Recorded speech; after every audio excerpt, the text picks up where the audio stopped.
It was just about a year ago that I sat here and told you that the Samsung Galaxy Note 7 was the best take on a big smartphone ever made. Now, we all know what happened to the Note 7, and it wasn't good. It basically caught on fire and had to be pulled from the market. But because of that, Samsung changed the way it makes batteries, so we shouldn't have to worry about that problem anymore. And now we're here to talk about the new Samsung Galaxy Note 8, which Samsung again hopes is the best big phone ever made. You probably already know what a Note is, and the Note 8 has got it all. It's got a giant screen that stretches almost to the very edges of the phone's frame. It's got Qualcomm's fastest processor, lots of RAM, a big battery with both fast wired and wireless charging. And it's also Samsung's first phone with a dual camera system that lets you do interesting portrait effects that lets you blur the background like an iPhone can do. And of course, because it's a Note, it comes with a stylus, which has also gained a few new tricks. Now you're probably thinking to yourself, that sounds great. This sounds like a monster phone. And you know what? You're right, there's actually very little to complain about with the Note 8, aside from perhaps its starting price of $930. But unlike the Note 7 last year, which was head and shoulders above everything else before its fall from grace, the Note 8 isn't actually that much different than Samsung's other really good big phone, the Galaxy S8 Plus. Still, there's a couple of reasons why you might want to pony up a couple extra $100 for a Note 8 instead of a Galaxy S8 Plus, so let's dive in. This is Samsung's biggest premium phone, and it comes with a massive 6.3-inch display.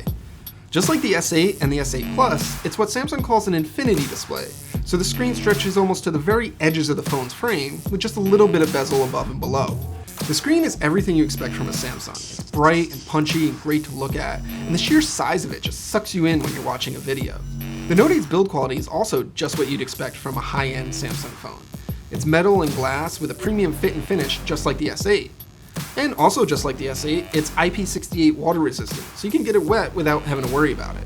Now the Note 8 does have a slightly different shape. It's more square than the rounded off corners of the S8 or S8 Plus, which makes it easier to use the S Pen with.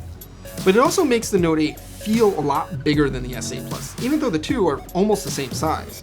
Just like all the Note phones before it, the Note 8 makes no apologies for being a big phone. And if you want to compare it to the iPhone 7 Plus, it's a little bit taller, a little bit narrower, but has a way bigger screen. The Note 8's big size also makes it even harder to hit the fingerprint scanner on the back of the phone, which is still super clumsy to use. Now, I've been using an S8 Plus for a couple of months, and I've gotten used to the fingerprint scanner's placement, but you can basically get used to anything. It would be a lot easier for everyone if Samsung would just put the scanner below the camera like every other phone does. And of course, there's a dedicated button to launch Samsung's Bixby voice assistant. And of course, it can't be reprogrammed to do something more useful because Samsung has committed itself to blocking all of the apps that come out to do so. Now inside, the Note 8 has Qualcomm's Snapdragon 835 processor and 6GB of RAM. This is the same processor as found in the S8, but with 2GB more RAM. In all honesty, I haven't seen a noticeable performance difference between the two. Both are fast and smooth, and really performance isn't an issue here. Likewise, the Note 8's 3300 mAh battery is big enough to last most people through a full day without having to recharge. In practical terms, it gets me about the same battery life as I experienced with the S8 Plus, despite its slightly smaller capacity. You've probably picked up on a theme here. There's not a whole lot different between the Note 8 and the S8 Plus. So let's talk about those two things that are different. The first is the Note's signature feature, the S Pen stylus. The Note 8 is basically the only phone on the market that you can buy that comes with a stylus, and it lets you take notes, mark up screenshots, doodle, or just navigate the software with a finer point than your finger. And Note diehards love this thing, and according to Samsung, the stylus is the main reason that Note buyers stick with the phone. The Galaxy Note 8 has gained a couple of new features. It's got a finer point and a little bit more pressure sensitivity than the stylus that shipped with the Note 5 2 years ago. Samsung has also improved the note-taking software, and you can now take longer notes on the phone's screen without even unlocking it, which is pretty cool. But my favorite new feature is Live Messages, which lets you draw pictures or write messages and convert them to animated GIFs, which you can send to people or post to social networks.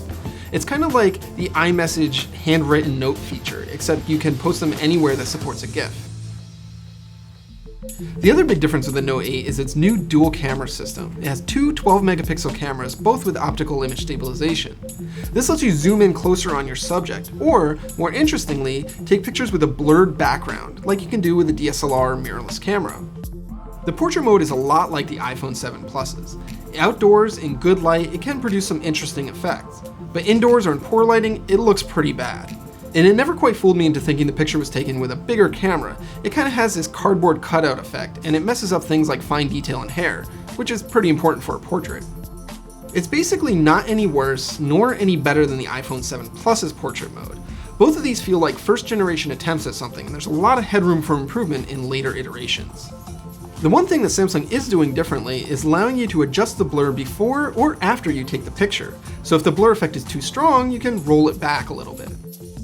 I found the best results were when I had the blur effect dialed just a tad back from its maximum. And since there are two cameras, you can actually take both the wide angle and telephoto images at the same time. So if the portrait quality sucks, you can always fall back to the wide angle camera, which has a much higher quality sensor and a better lens. I feel like this is a little bit of a safety net, but honestly, I'm glad it's there. Otherwise, the wide-angle camera is exactly the same as the one you get on the S8. It's fast focusing, has a wide aperture, and takes really lovely photos. It's one of the best cameras you can get on a phone this year. There was once a point in time where if you wanted a big phone, the Note was the obvious king of the hill. It had the biggest screen and the best specs, and it didn't really matter if its price was a little bit higher than other phones.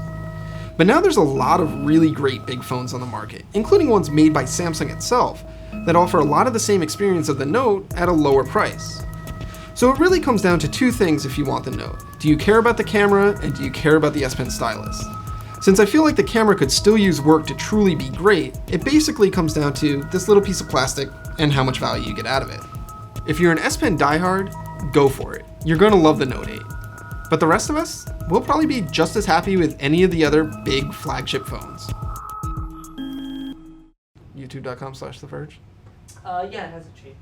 Okay. I can't remember if it's youtube.com/Verge or /TheVerge. That's why I was asking. There's your end card, by the way. We just recorded it.